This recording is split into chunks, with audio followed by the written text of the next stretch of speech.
प्रभु अनेक महिमा, हे प्रभु अनेक महिमा, आपणकर आशीर्वादरू आपण देइथिबा धन संपत्तिरू एही चलित वर्षरे आम्भेमाने जहा निजे कर्म करी अन्न शस्य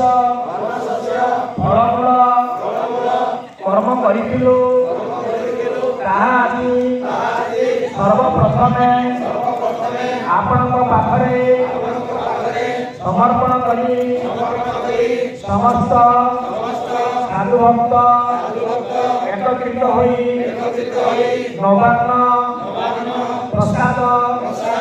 भक्तिर सहित ग्रहण कलु। हे प्रभु आमମାନଙ୍କର ଜ୍ଞାନ ଅଜ୍ଞାନରେ ଜ୍ଞାନ ଅଜ୍ଞାନରେ ଯାହା ଦୋଷ ଅପରାଧ କରିଅଛୁ ତାହା